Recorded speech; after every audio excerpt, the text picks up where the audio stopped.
Guys, my name's Detective Chris Caressi. To my left, your right is Detective Rich Novotny, and to my right, your left is Senior Branch Manager, M&T Bank here, Calicia Myers.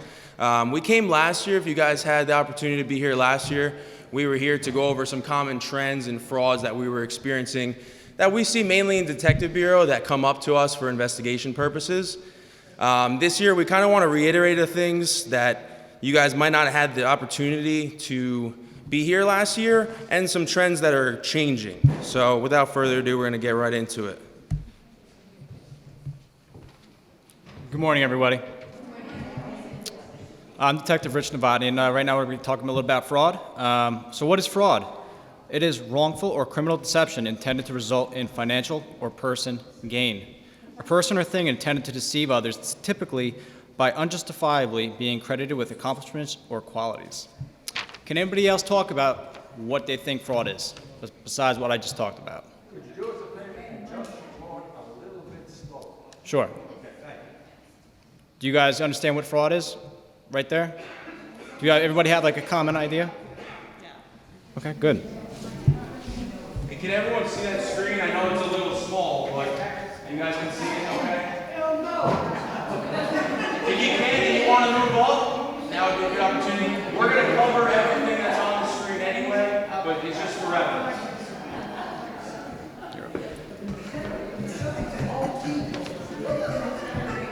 All right, so if you had missed that, we're going to cover everything that's pretty much on the screen regardless, but it's just for, for reference purposes. So why seniors, right? Why are we here? So individuals 60 and over are targeted more frequently. This is stuff that we're seeing constantly. We consistently have a caseload. So let me put things in perspective for you guys, right? So when you were a victim of a fraud, you tend to call the police, right? You'll then have a patrolman either at your door, or if you come to the police station, then a patrolman will be able to assist you there.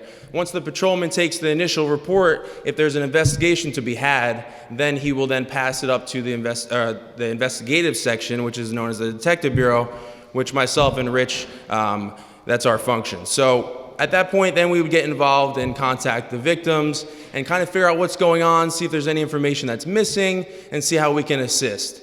So why do we see that you guys are targeted more often? So today's seniors are prime targets for fraudsters for several reasons, starting with their financial assets, right? So you guys have been building up credit your entire lives. Generally, you have credit that's at levels that are wished for, right, by these criminals. The victim does not know who to report it to, right? So you guys might be misinformed, right? So that's our job here today, to give you that avenue to be able to come to us, have an open line of communication with the police department, and be able to report these things when you are a victim of them. You're too ashamed of being scammed, right? You've gone your whole life, you've never been a victim of such, right? And then this happens. You may only see it as, a couple $100s. You may say, nah, it's not gonna happen again. I know now for next time. I don't wanna call, I don't wanna bother them. They have better things to do. I know I get that all the time from not only you guys, but from citizens in general, right? So everyone always says, oh, I don't wanna bother you with that. You're not bothering us, all right? You're not. It's our job. This is what we do. We get paid to come here and help you guys. So this is something that we enjoy doing. When this position was made available to us, we signed up for it. This is something that was interesting to us, and this is what we do for an everyday basis. So don't be ashamed, okay? The last thing here is unaware that you've been victimized. That would probably be the most common thing, right? So you don't even know that it happened to you. Before you know it, there's money missing from your bank account. There's money missing from whatever it may be, the case may be. And you don't even know it. And before you know it, it's gone. You think, oh, well, it's too late now, right? So it's not too late. We have the ability to subpoena things years back, get records. Now, every situation is different. We can't make promises for everything, but we do have a lot of tools and investigative tools, I should say, that would be able to assist us and not only find the answers, but gather data that you might not have even known happened. So there could be previous frauds that you may be victim to that you didn't even know. So these are things that we see are common right now. And one of the biggest reasons seniors fall prey to fraudsters in that they are simply less likely to be aware of the latest scams making their way across the nation and across the state. So daily, and I'm not kidding you, daily there are new scams coming out. We don't know all of them.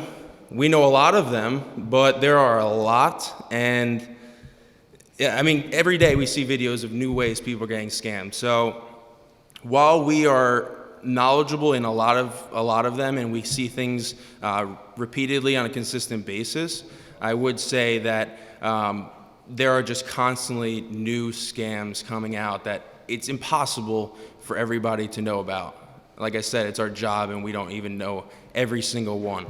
So that's something that we're trying to take advantage of. All right, Rich. Does anyone have any questions with what I just went over? And we'll do questions at the end as well if you have a generic question, but if there's something specific to the slide before we move on, if you want to raise your hand, just go ahead, okay? Okay.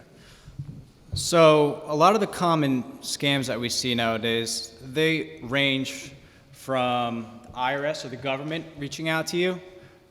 Could be like, they'll say like, yeah, I'm the DEA. There's an arrest warrant out for your arrest, and we need you to pay us cash or send us a wire transfer to this specific routing number, all right? They are very convincing. Remember, this is their job. This is how they make money for a living. So they will purposely deceive you and tell you whatever you want to hear to scare you. And maybe that's why this target group, it's targeted at you guys. You guys are very innocent, and you believe in good, right? So you guys you hope the person that's communicating to you on the other side has the best interest out for you, right? Another common one that we're seeing is PSE&G overdue bills. They will tell you, hey, you didn't pay us this bill for the month of July or June. We need you to run over to the Exxon in town, because I don't know if you guys are aware, there's a Bitcoin stand at Exxon, and they will request you to pay your bill utilizing Bitcoin. All right? What's the one red flag that those facts I just stated to you, that is not common to pay a bill? Raise your hand.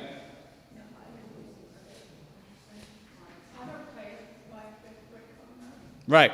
Nobody pays bills by Bitcoin, anybody? All right? That's red flag number one. So trust your gut when someone's talking to you. It doesn't sound right, most likely it's a bunch of BS, right? We got to trust our gut. And if you have any questions when someone's communicating with you, hang up and call 911 or call a family member and be like, this doesn't make sense. All right? Moving on. JCP&L, same exact thing. Healthcare, unemployment, romance scams. Obviously, right now we're talking to a little bit more of an elderly group, but we do see from the age group of around 20 up to around 70 people on the social media dating apps, right? They'll communicate with whoever they think they're communicating with. We'll call them Heather.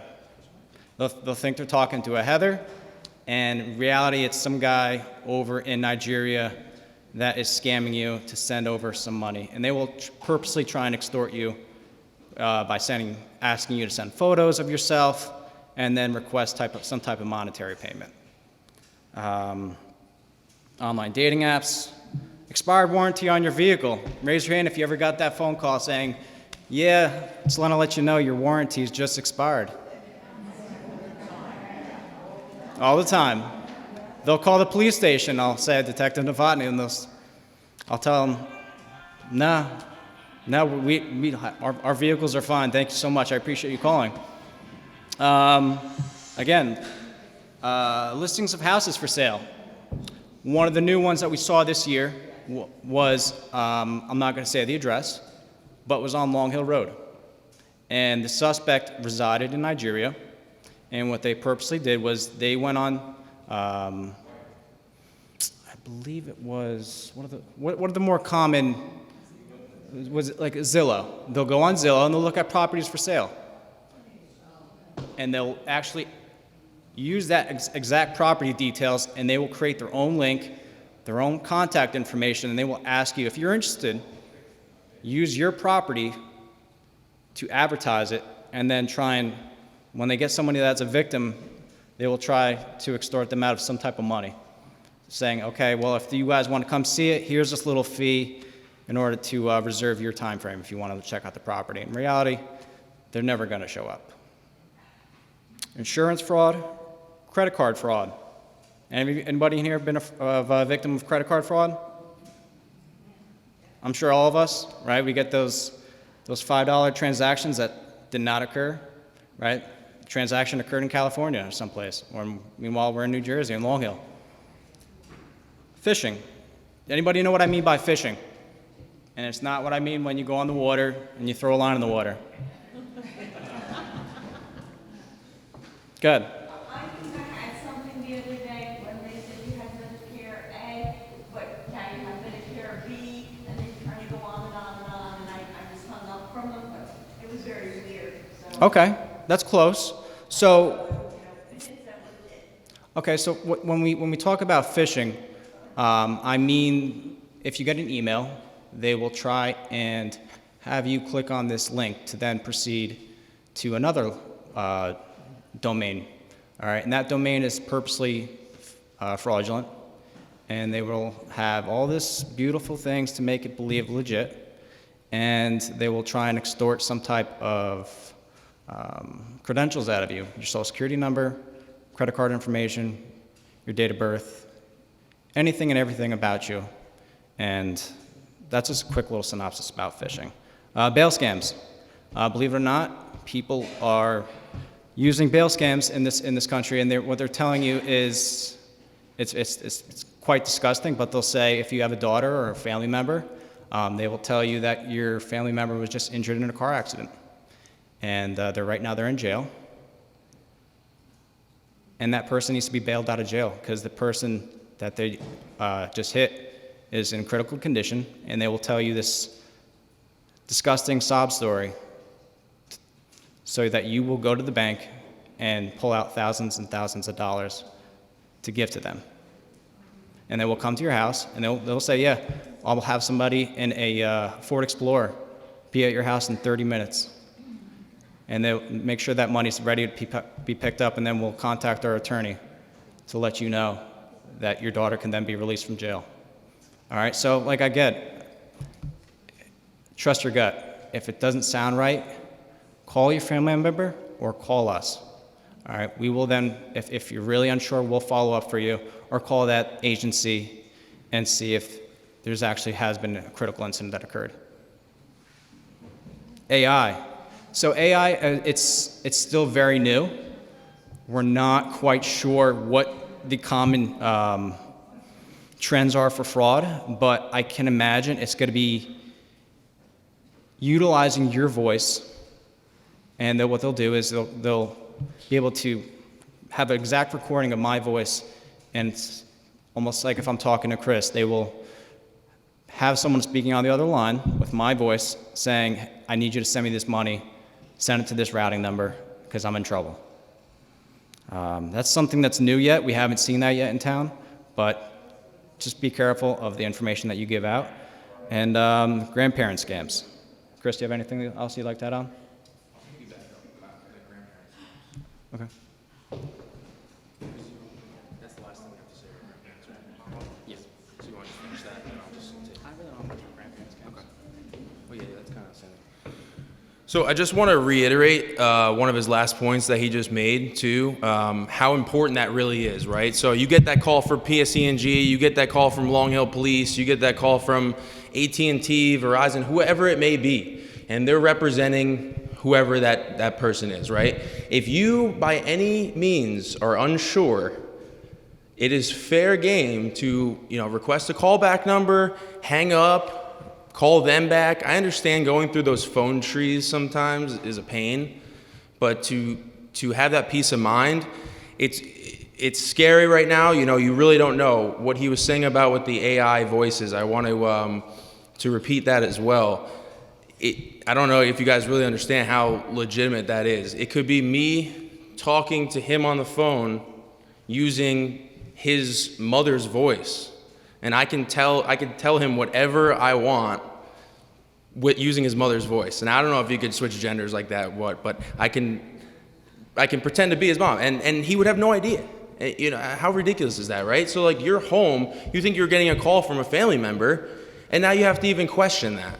It's insane, but I want you guys to be aware of that. Now, I'm not saying that when you leave here and you get a call from anybody, you call the police and say, no, you're not my son. You know, but just know that it's happening. And if something seems off for some reason, say, hey, listen, I'll give you a call back in a few minutes or something. If you don't have to make it aware to them. If you're just feeling a little uneasy about it, even if it is a family member, like I said, you can just say, I'll call you back in a few minutes, okay? And then by you calling them back, it's ensuring that you're speaking with the right person, right?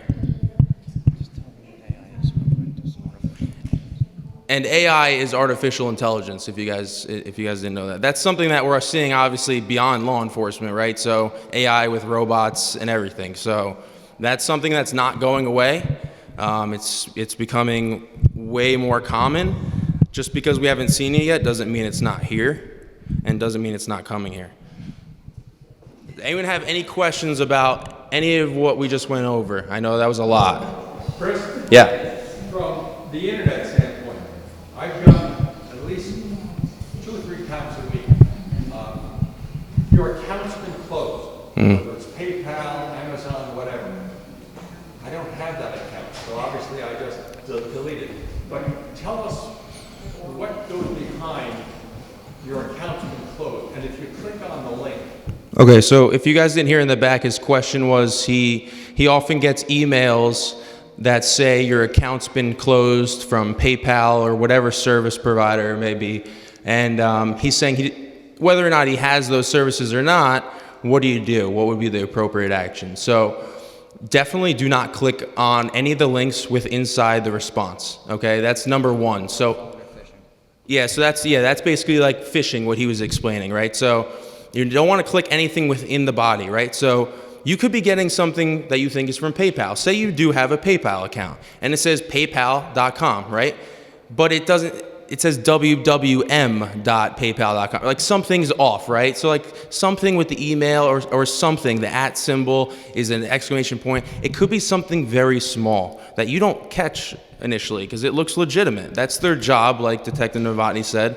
It's their job to make it look legitimate. I've seen things come across my desk that I had to question whether or not it's legitimate, and it took some real serious investigation. Like, it's not obvious sometimes. So if you don't have the obvious, if you don't have that kind of service, delete the email, don't click in it, don't respond to it with rage, just don't even touch it, just delete it right away.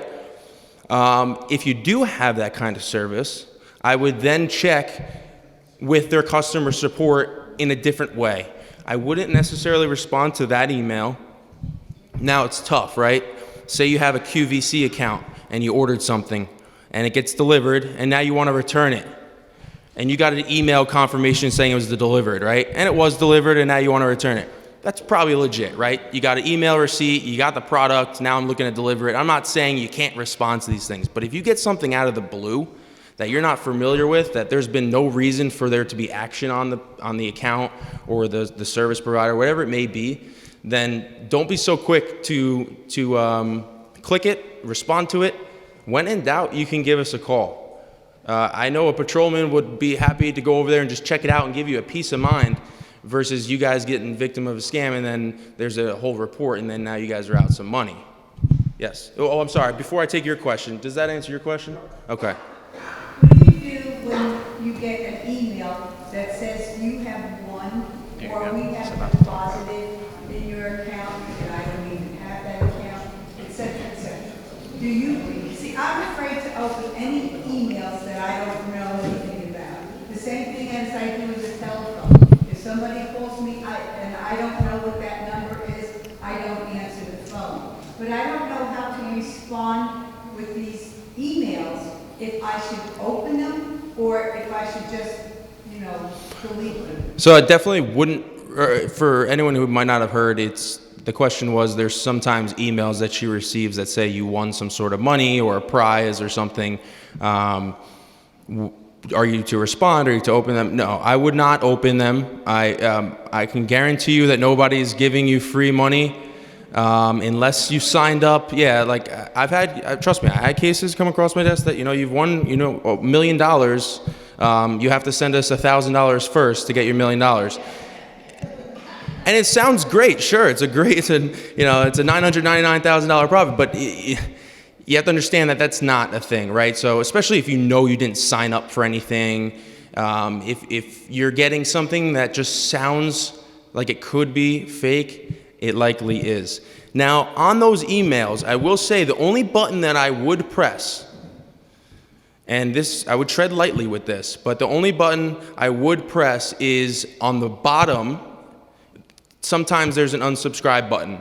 If it is a fake email, let me make this clear distinction. If it is a fake email from what you believe is a fraudulent email, don't do anything. If it is an email that you are receiving constantly from some subscriber that is legitimate, but you don't want it anymore and you think it's scam, go to the bottom. There'll be a little button that says unsubscribe. Everyone's a little different, but it'll be most likely a blue hyperlink. You can unsubscribe. Then it'll probably take you to a page that will say successfully unsubscribed, or are you sure you want to unsubscribe? Hit yes. And you should stop getting emails from them. But let me repeat that I don't want you to do that for the fraudulent emails. That's the kind of stuff that you get from, like I said, QVC, like this week's specials that you're just tired of seeing every week in your email. All right? Make sense, sir? What about, I've got emails that say, this is from FedEx or another company, and we have a package where we don't have the correct address. Now, I know I didn't order anything. That's one of those phony things they're trying to do. Oh yeah, that's phishing. They're trying to get your address. Now, I hate to scare everybody, but just know that your addresses, your names, it's all public information in today's day and age. You can find out my address, where I live, my phone number within a 5-minute Google search. So when these people come to you and say, oh, you better pay because I know where you live and I'm going to come there. No, they're not. They're in Africa or somewhere ridiculous and they're not coming here. They just Googled your name. So, and if you are in fear of your safety, that's when you would want to contact us. We get involved, and then we'll be able to steer you in the right direction, all right? Okay. One sec. Just one more topic I'd like to discuss. Does anybody here have a Facebook? You do? Okay, great. Anybody familiar with Facebook Marketplace? Yes. Okay. What's Facebook Marketplace utilized for?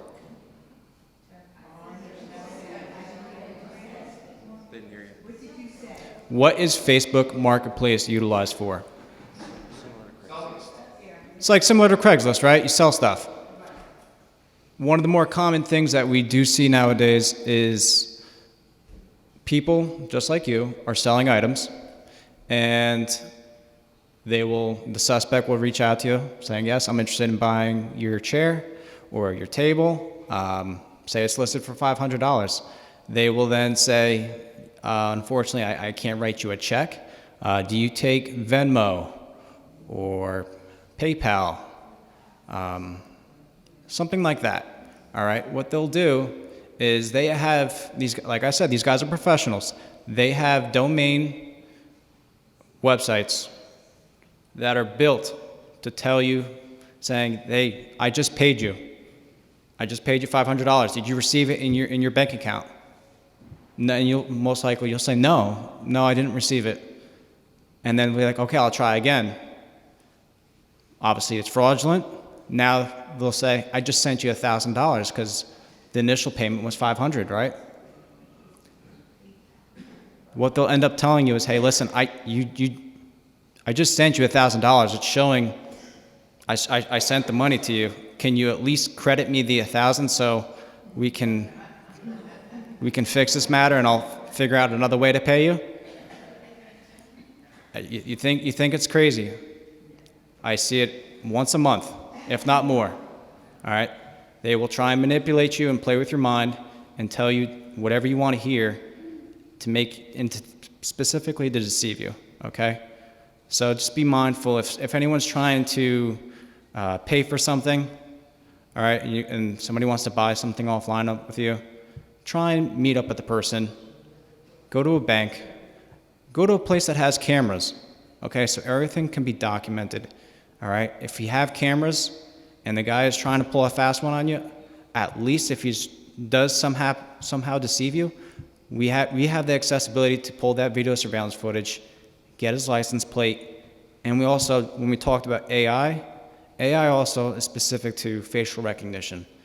We have the access, and we've solved a lot of cases utilizing facial recognition. Just by scanning his face, it'll tell me, this is Chris Garesi.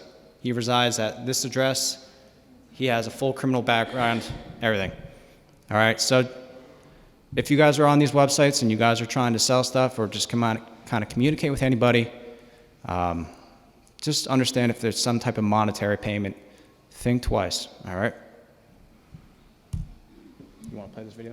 No, because we touched on a lot of it. And just to be clear, I do not have a full criminal background. So there were some questions, yeah.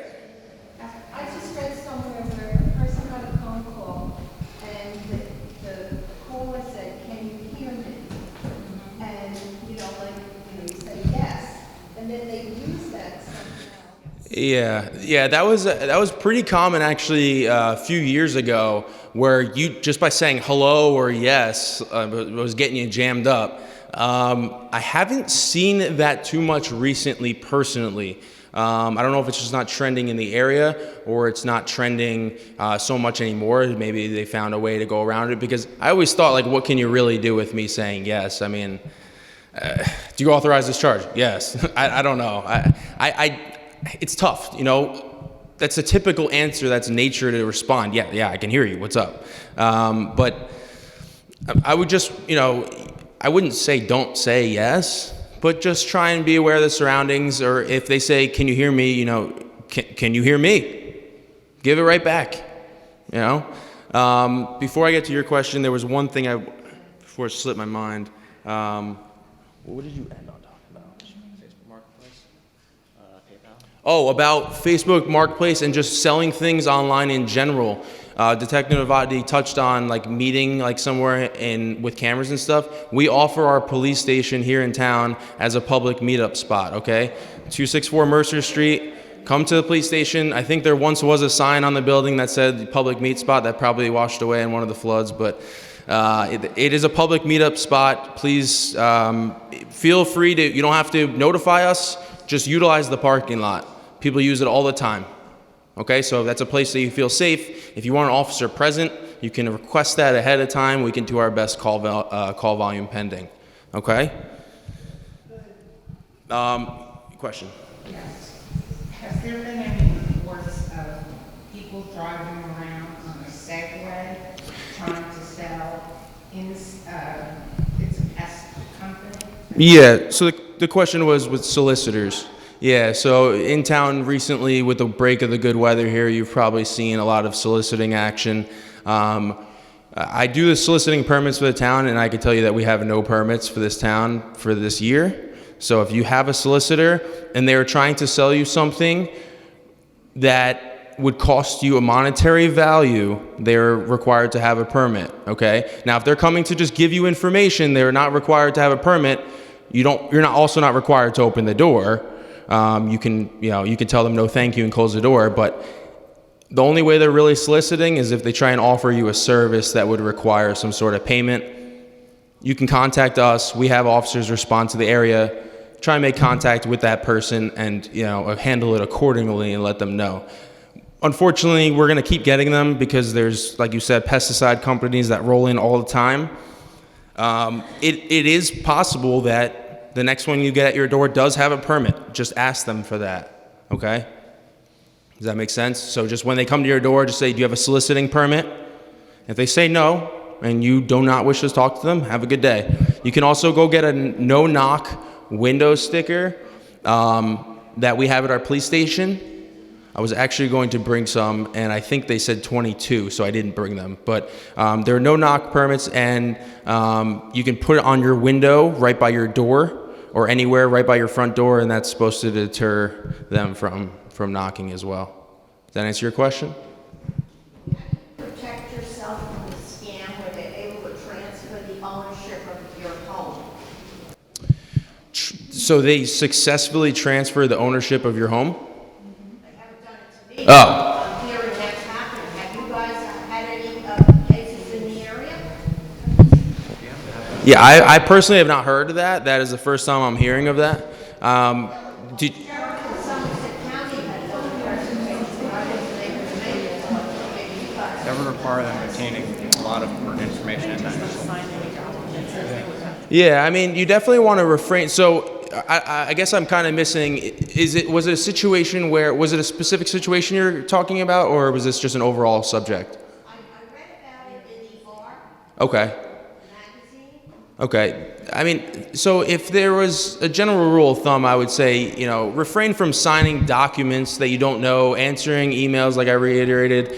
You don't want to give your information if you don't know where it's going, right? So obviously you got to know where the source is. That's the first thing. So if you're receiving a document requesting ownership change of your residence, I mean, that's real serious stuff, right? So you're going to take that seriously. You're going to maybe double check that with your mortgage company, with whoever you may want to check that with your attorney.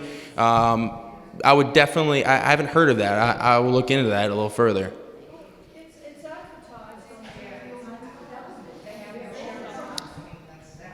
I guess, what's that? Okay. Hi, good afternoon, everyone. It's so good to be back here. So I know that a lot of times we get targeted by some of these ads, for example, AARP. Just know that some of these stories are fabricated to get your attention. So that's what I will say. And it's also a scare tactic. I know that it's a reputable company, but oftentimes they will do that just to get you to say, okay, let me pick up the phone and call, and then they will try to probably sell you more products or give you other recommendations that they want to advertise to you. So some of these, sometimes they're just stories that are fabricated just to get your attention, which it clearly does. Carl, listen, I got a question for you, a bank question. Sure. If someone, a customer of yours would walk in and say, I'd like to withdraw $10,000, are the tellers trained to politely, tactfully question such a large withdrawal? Absolutely. So the question for those who didn't hear in the back is, at my branch, if a customer should come in and ask for an unusual amount of money, such as $10,000, are the bankers trained to ask more questions? Then that is yes. So we've had a situation in the past where a customer came in demanding $10,000, that exact amount. And the banker started asking questions. The customer said, it's my money, I put it here, don't tell me when to take it out, I've been banking here before you were born, etc. Right? So just know when we ask questions, it's because we have your best interest at heart. If something seems unlikely, we're going to ask a little bit more. What is the purpose of the funds? Why do you need $10,000 in cash? For that particular situation, I got involved and I was able to have that customer leave the funds, only to find out that customer was targeted by someone that said that they had their address, like the officer mentioned earlier, and they were going to show up to their home. So on a piece of paper, for example, I wrote, are you being pressured? And the customer nodded, and I realized the customer had the phone very close to them. So I just politely said, unfortunately, you do not have those funds in your account, so I'm unable to process that transaction. So we pick up on cues here and there. So if you go to our bank or other banks, and they might ask a few more questions, what is the purpose of the funds? We're not trying to get into your business. We're just trying to make sure that as best as possible, we're mitigating fraud. That's good? Okay. I was just going to touch on a few. I know this slide's been up for a little bit, so you probably got a chance to look at it. But I was just going to touch on a few of the platforms that we see the most financial flow, where people are requesting money.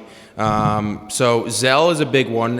And stop me if no one's familiar with these. I'll kind of explain them. But Zelle, Venmo, Cash App, Bitcoin is like a cryptocurrency. Green Dot gift cards, Apple gift cards, wire transfers, and cash. So these are all ways that people are targeting you. So you might say, oh, they asked me for cash last time, but now they're asking me for a gift card. Maybe it's legit this time, or vice versa, or whatever the case may be.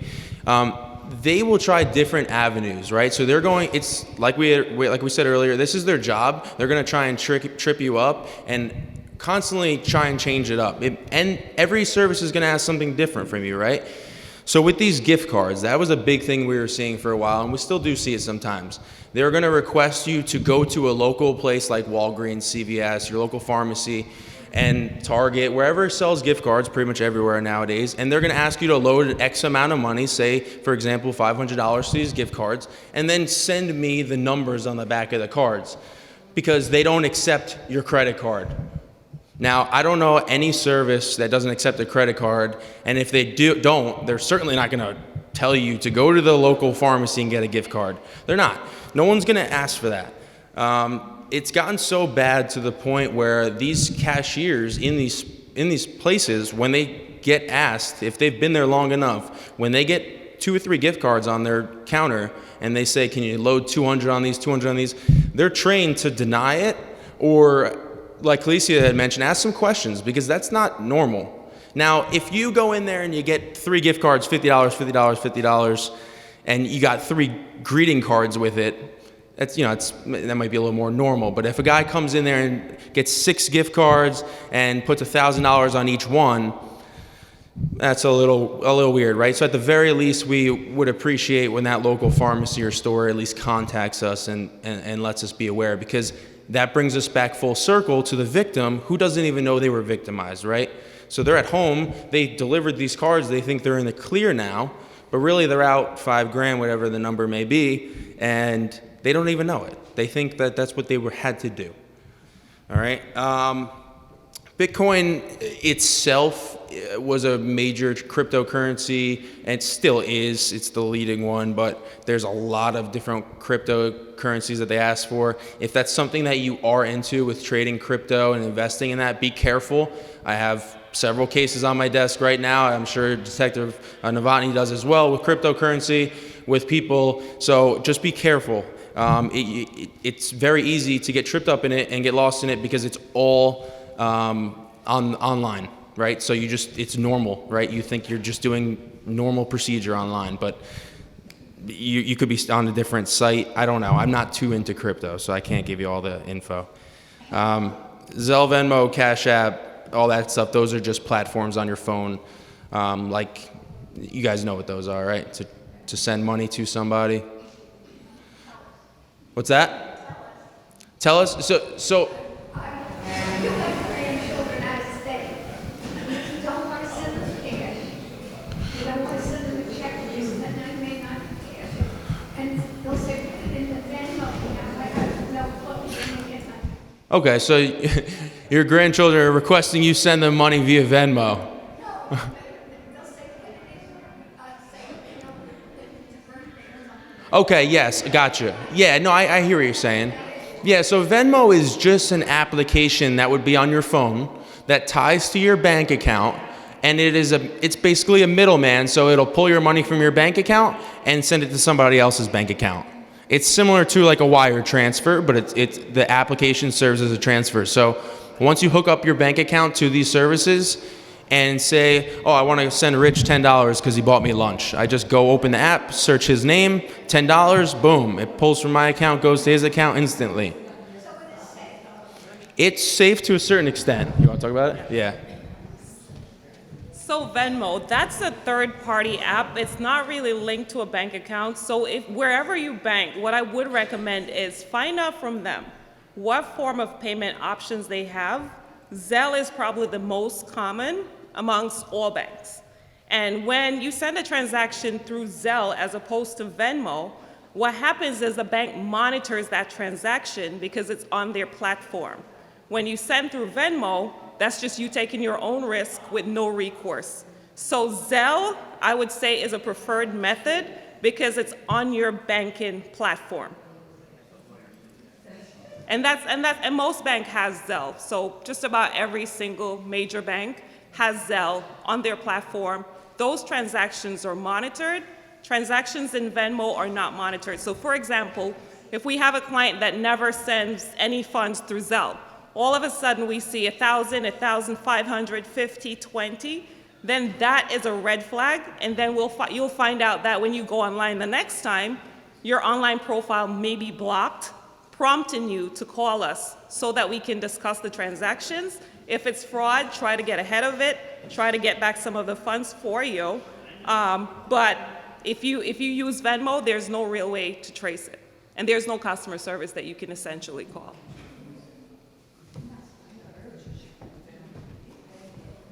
Does anybody have any questions about what we just discussed? Go ahead, ma'am. Guys, quiet down, please. And you know it's a fraud. Which did happen to me. They said I'd won 3 million. And I said, well, I haven't entered any competitions. And they told me probably forgot. But I knew it was a scam.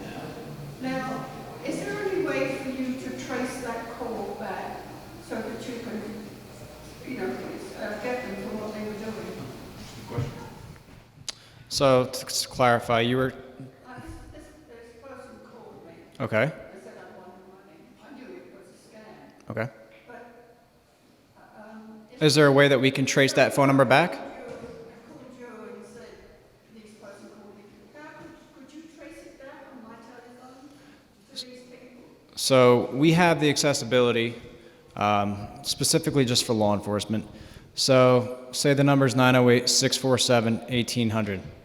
We have law enforcement technology that would specifically give us user information, who bought that number, because majority of the time these people, they have burner. Well, burner means like it's fake, all right? They purposely bought that phone number so it can't be traced back. But some majority of the time, if somebody did contact you, yes, we have the ability to track that number back. So if you are potentially scammed, the important information we're going to want to know is the phone number. If you did Venmo them or Zelle, any type of payment to them, what is that exact account name? Okay? That will, the majority of the time with our investigations, the number may not help us out as much. It's important. It might corroborate the user information that's correlated to that bank account, but majority of the time, the Venmo that's connected to the bank is what's going to give us the answers, because we follow the money in these investigations. You follow the money, you're going to find out who's criminally responsible for the incident. All right, did that answer your question? Okay. All right, what to do if you're a victim? If you're a victim of a crime, call us immediately, okay? You guys have our phone number? We have a few pens. Chris, if you don't mind passing these out. On these pens is our contact information. Also, we'll provide you our contact information at the end. But number one, contact your local law enforcement agency. Next, contact your bank. Have them monitor your accounts. And there's other agencies out there that will monitor your accounts. A few of those agencies are Experian, Equifax, and TransUnion. Do you guys know, you guys ever hear of those before? Yes. Thank you. Those cards that we gave out to you earlier, identitytheft.gov. Identitytheft.gov monitors your social security number, all your credentials, all right? So if anybody tries to open up or buy a house or buy a car, identitytheft.gov is accessible, which will provide you the safety and security that you guys need to protect your private information. And as well, as you guys know, change your passwords, all right? Change your passwords for your email. Guys, please quiet down. Change your passwords for your Facebook, your email, even your security information of how you guys have your security questions on your bank. Anybody have any questions? Okay. There's no number on the pens? Do you have anything? And Detective Gressy will now cover the tips for fraud prevention as well as Calicia. Okay. right, good morning. Oh, morning. Good morning again, everyone. It's such an honor partnering with the Long Hill Police Department and coming here again. I was here last year and had a fantastic time. So last year I left you guys with a catchy little line. Does anyone remember what it is? No, right? I can't even remember what I had for dinner yesterday. So it's whenever in doubt, reach out, which I think is the message we want to leave here with. If you're ever in doubt, if you're not sure, if you're thinking maybe, not sure, just reach out. Reach out to your bank, reach out to the police department. Like Officer Duress said, we are not feeling bombarded by your calls. We're happy to help.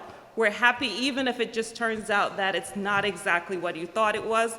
We would rather that than you going through it and feeling, you know what, let me take care of this myself, right? So today I'm gonna go over some tips about precautions that you can actually take to just make sure that you don't fall victim to identity theft. So protecting your personal and sensitive information, right? So never give out your personal or your account information, including login credentials, in response to an unsolicited email or phone call, right? So if somebody calls you and says, you know what, I'm calling from the Geek Squad. I just want to go in and make sure that your computer is running efficiently. Can you give me your login information? Oftentimes, we're a little bit lazy, right? So what do? We use the same login information for bank accounts, for the computer, and everything is linked to that. So Geek Squad is a popular thing. There is a company with Best Buy that offers Geek Squad. However, they're calling from a local number, or most times what I've seen is an 845 number. So instead of contacting the company using phone numbers or email addresses found on their website, like I mentioned, it will be from your local area code. So if someone calls and said, it's Geek Squad, I realize your computer has slowed down. Naturally, most of us have computers that have slowed down. Do not fall victim to that. So be aware of how much information you put on social media, right? I know that oftentimes a lot of us overshare. We put our grandkids, we put happy birthday to them. That information can be used against you.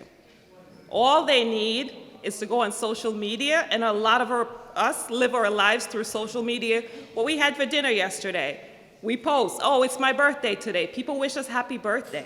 That is information that can also be used against you, because now they know where you live, they have your date of birth, and if you're writing checks to pay your bills, they have your bank account number and your routing number. And another thing is, don't write your social security number or your credit card information on anything that you're sending out on a check. Oftentimes, you're sending out a check to pay your credit card bill. Do not write your credit card information on that check. So, like they always say, less is more. The less you put, the better it is for you. And what I would recommend is trying to set up as much of your bills auto deduct as possible. Because something that we're seeing a huge trend is whitewashing of checks. You send out a check, nonprofit, $10, all of a sudden, poof, $1,000 is missing from your account. And it's now paid to someone that you don't even recognize the name. So if you can, try to set up your bills so it's auto deducted from your account and you're not sending out a lot of mails. We had a branch, the post office in that region was hacked, and needless to say, we had to deal with about 50 cases of disputes because everyone was writing checks to pay their bills. Another one is using strong passwords to protect your information. I know it's easy to just put ABC 1, 2, 3, 4 because that's easy to remember. Try to put passwords that have, strong passwords, not your daughter's name, not your favorite granddaughter's name. Try to put information that is hard for a fraudster to figure out. Like I said, they're monitoring, watching your social media, so they know, okay, you have an Emily, probably Emily, 1982. So try to make it a little bit more complicated than that. Put special characters in the middle, at the end, and change your passwords frequent. I know we go by the saying, if it's not broken, don't fix it. The password shouldn't go for that. Try to at least every quarter update your security questions, change your passwords, and it should not be the same password consistent with all of your banking, personal, medical information. Wi-Fi, right? Oftentimes we go to a restaurant and we just figure we'd connect to the Wi-Fi. We're in Starbucks, what could it hurt? That's another place where fraudsters lurk. They're there, they try to get you to sign on to the internet, one of them that does not have a security, right? Sometimes when you click on the internet, it comes up, lock, lock, lock, and there's one that's open, right? You do not want to connect to that. There's a reason why it's open. That's another form of phishing. They get you to go on there, now all of your information is transferred over. Your computer, right? All of us have, I assume, people in our lives who are able and willing to do things for us, and if not, that's why myself and these officers are here. If your computer, you think might have malware on there, then you have to get that updated. You have to get that information off of there. You have to protect yourself, because once that virus gets on your computer, it could really just take over your life. Watch for missing bills or late statements, right? Oftentimes, I know that since the pandemic, a lot of what has been going on is that the mail is not quite getting where it should quickly enough and efficiently. But keep track of those checks that you've written that have not been cashed. Sometimes when a fraudster intercepts the mail, they will hold on to that check until they think you have forgotten about it, and then they will wash that check and get the funds from there. So to another point is, when you are also writing your information, the date on the check, write out the full date and year. I know it's easy to just write 23 at the end, but just try to put in every single information. Any questions so far? I said a lot. Yes?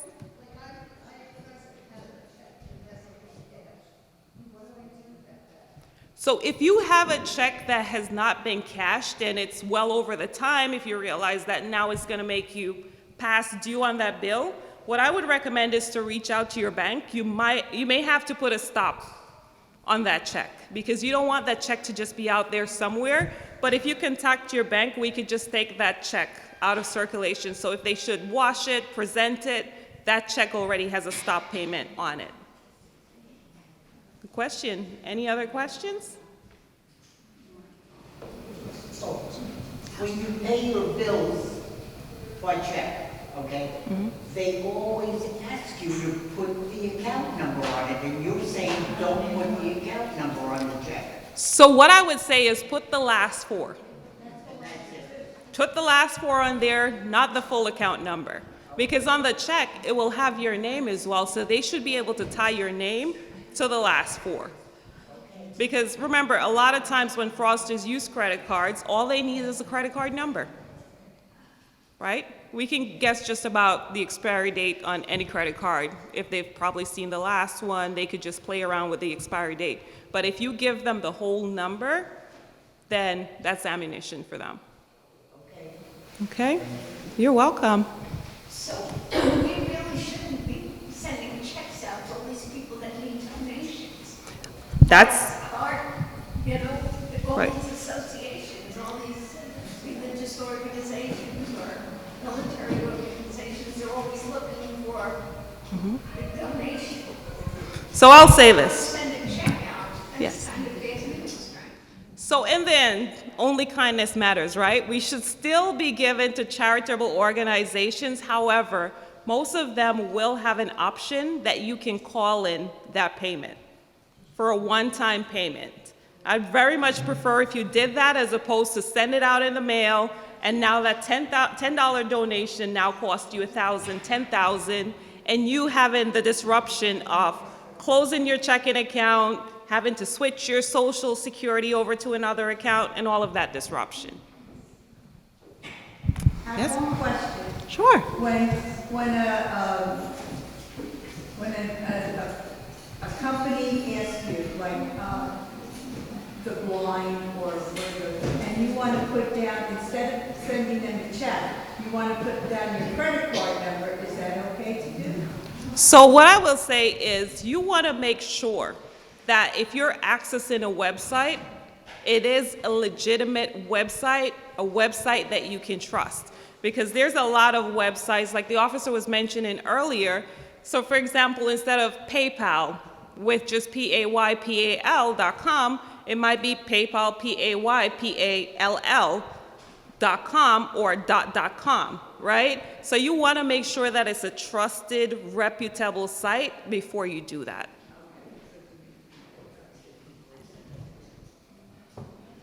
Any other questions?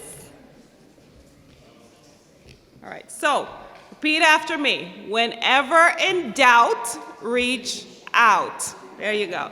Thank you, everyone.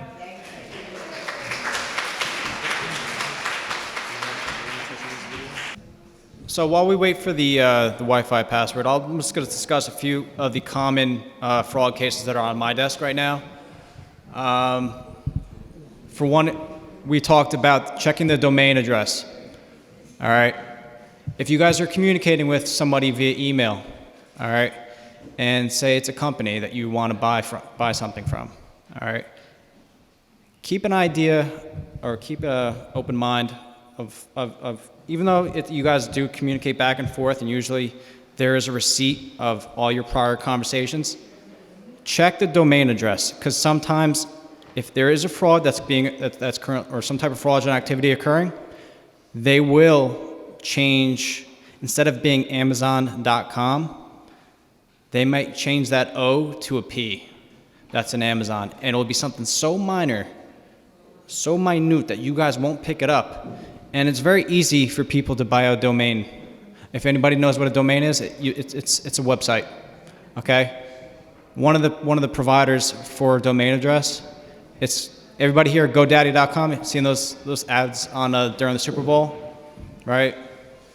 It's very easy to buy a domain, and as soon as you get what you need, you can stop paying for that address. All right. So one of the cases was someone was buying a boat. Someone sent a bunch of money to this guy utilizing this website, and it ended up being fraudulent. Okay. If it's too good to be true, it's probably fraud. Okay. Just like we were talking about, you just won $1 million, right? If it's too good to be true, second guess yourself, all right? Or if you can, call law enforcement, and we'll try and walk you through it, okay? Even though we do have a bunch of cases on our desk, it's not an inconvenience, guys. We'd rather see you guys walk away unscathed than being a victim of a crime, all right? That slide up, if you want to take a picture of that, to have on your phone or write down those numbers. If you can't see it, like I said, I'll put these up, or feel free to come up to the front. It was a lot of information, but just keep in mind the one thing you want to take away from today is to honestly just use common sense with a lot of this stuff. Don't second guess yourself. If your gut is telling you that you're not sure about this and it doesn't seem right, like Rich had said, it probably isn't. We would be more than happy to validate that for you by one quick phone call. Don't open emails. Don't respond to emails that look fraudulent. Refrain from doing money transfers. It's unfortunate because I know you guys use checks your whole life, and they're slowly phasing out, but they're being used for a lot of criminal activity, a lot. So if you have the opportunity to not use a check, and every instance is a little different. I know some things require a check. You're gonna have to make do, but just try and be careful. Okay, so one takeaway that I want you to take is if you have not gone and sit down and have a review of your accounts in the last 6 months, that's something that you might want to add to your to-do list. Sometimes we change phone numbers go outdated, we try to call you, we cannot reach you. So if you haven't done so over the last 6 months, try to reach out to your bank, just make sure that they have your current information there. Thank you so much for having us today.